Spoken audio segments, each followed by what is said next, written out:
At the edge of Europe, on the southwest peninsula of Britain, which points into the Atlantic Ocean, lie the remains of an entire Iron Age Celtic village called Carn Euny.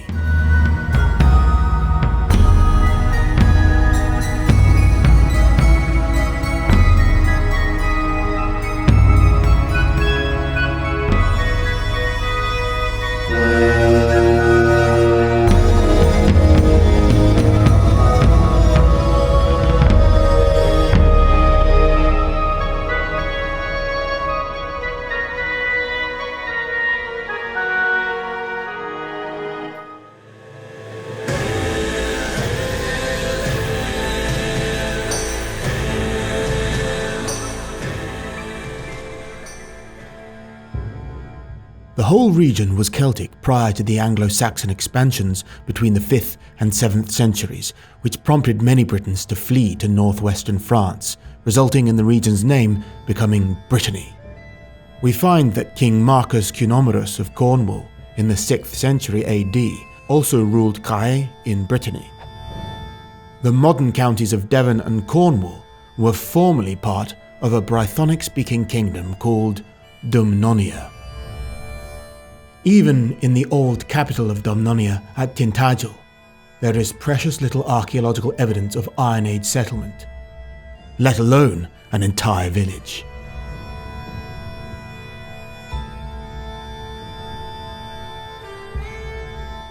The ancient Britons built their homes from the best materials suited for the climate: wood and daub. As a result, very little remains of their settlements. But thanks to archaeology, we can reconstruct their roundhouses, like these ones from Butser Ancient Farm in Hampshire. The earliest evidence for houses at Carn Euny reveals that they were timber huts made around 200 BC, and they looked much like these ones.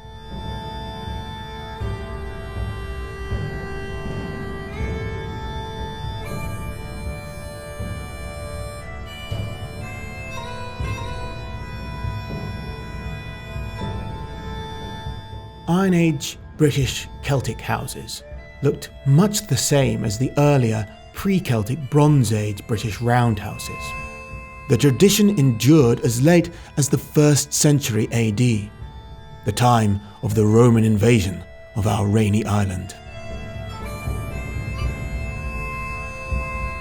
Caesar wrote of southern Britain, "The population is exceedingly large, the ground thickly studded with homesteads, closely resembling those of the Gauls, and the cattle very numerous."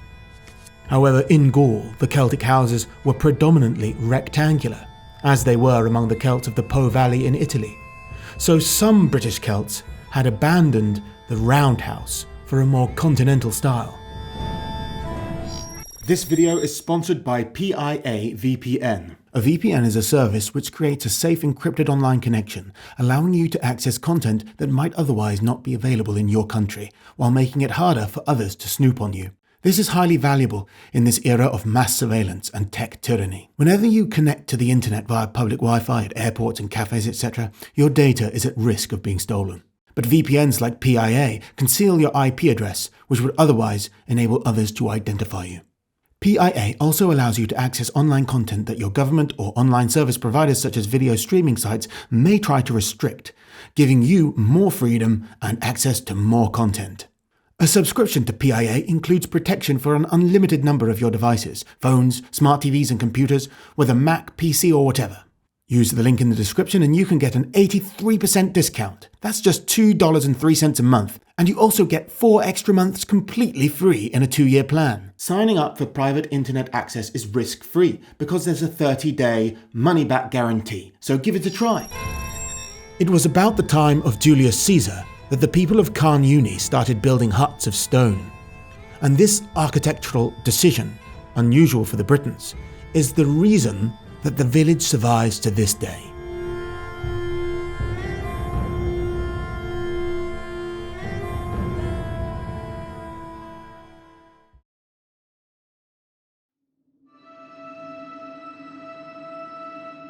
This is the original entrance to the village, with the paving stones still in place.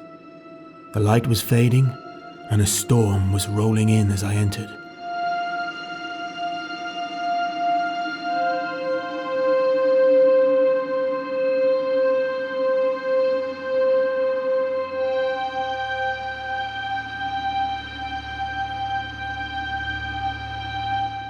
I had quite an eerie sensation wandering among the ruins.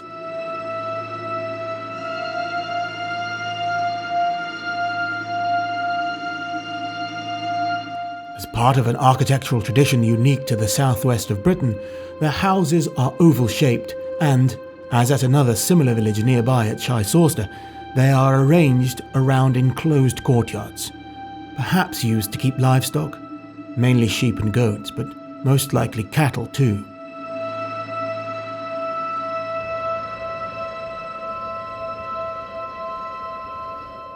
Both villages were occupied peacefully until the 4th century AD. So people lived here for about 800 years, which is about 25 generations.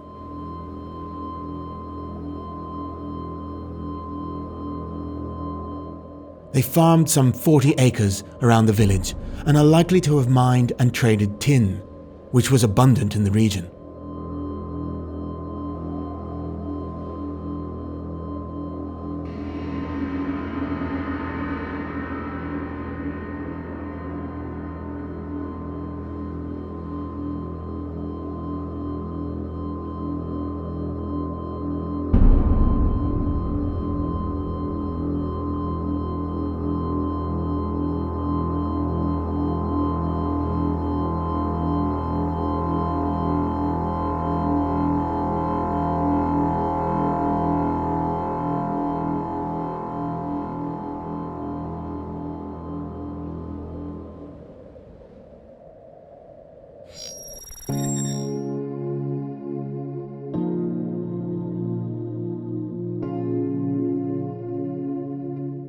These pits are really old. They're not as old as the stone circle over there, called the Hurlers, or 3 stone circles rather. Those are from the Neolithic, and the people who built them didn't have metal tools. But this pit was dug specifically to find tin, a resource which Cornwall is abundant in. That's why the Bellbeaker folk came here and started mining, because they knew this soil could yield a good harvest of tin and they could trade it far and wide. The Iberian Bellbeaker folk had it too, and they probably got some of theirs from Cornwall, and Cornish tin has been found as far away as the Levant in Israel. So this pit here represents the beginning of British mining, the beginning of metallurgy in the British Isles. And the Cornish and Devon tin mines are a tradition that went on for thousands of years after that. It's a very important resource in history. And of course, in the Bronze Age, it was especially essential because tin is used in the production of the alloy, bronze, from which the era took its name. Both villages also had what the Cornish call a Fogou, but which is known elsewhere as a souterrain.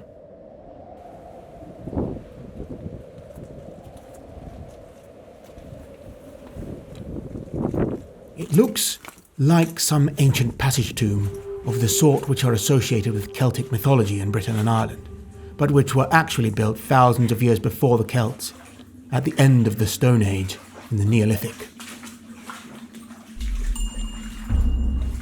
This one was flooded nearly to the top of my wellies.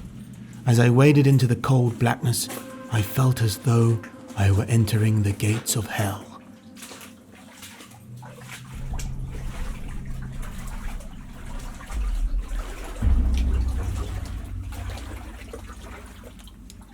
Fogous are associated in Cornish folklore with witches and shapeshifters, and it isn't hard to imagine why.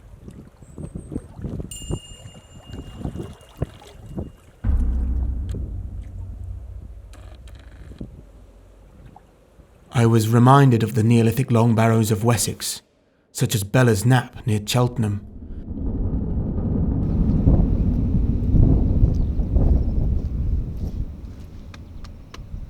Hello in there!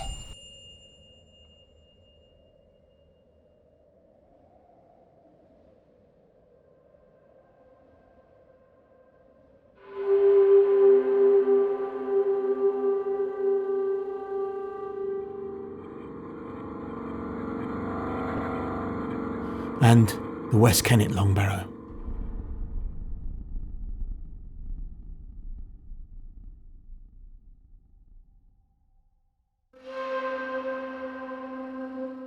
But in fact, these Fogou are not Neolithic burial chambers. They are merely Iron Age refrigerators, and their resemblance to Neolithic tombs is purely coincidental.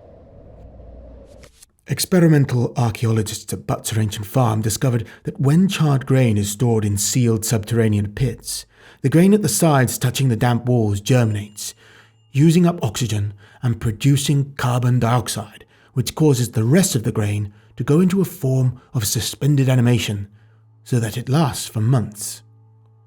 So these canny Celts had a Fogou for every village to provide the people with grain throughout the winter. I don't blame neo-pagans for thinking of them as religious structures though.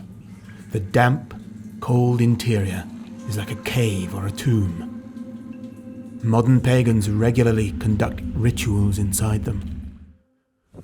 The passage is about 20 meters long, and it leads to a very low entrance.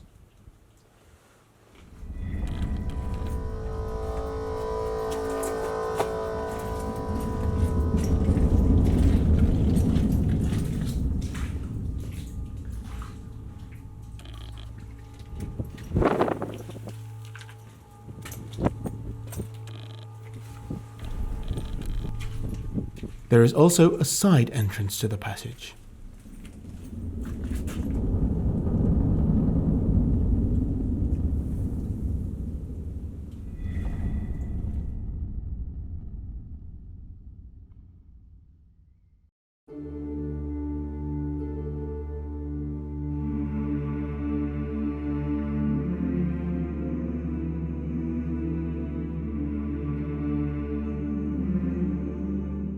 Holy wells and stones credited with the ability to cure disease or to promote fertility in women are found all over Cornwall. Though many of them now bear saints' names, there is little doubt that their veneration long predates Christianity. Indeed, the Anglo-Saxon pagans also venerated sacred wells, such that they are found all over England.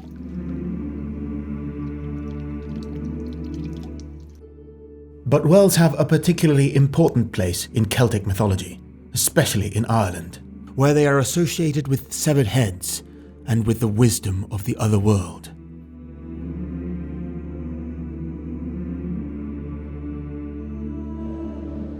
Little wonder, therefore, that the people of Carn Euny had not one but two sacred well springs close to their village.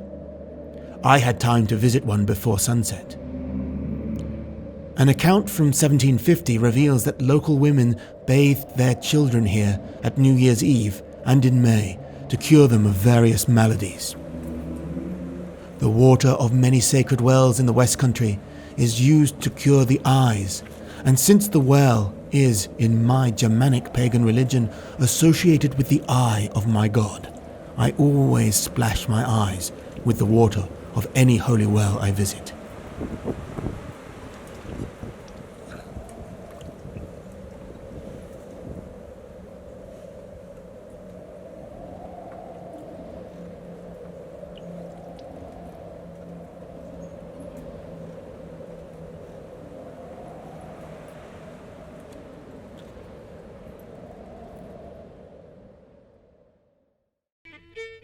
If you'd like to learn about the origin of the Celtic people, then I recommend you watch my documentary on the subject, in which I delve into the historical and genetic evidence.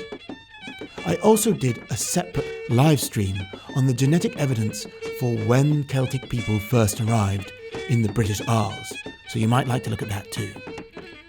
Thanks for watching. Keep an eye out for a forthcoming film all about the stone monuments of megalithic Brittany in northwestern France.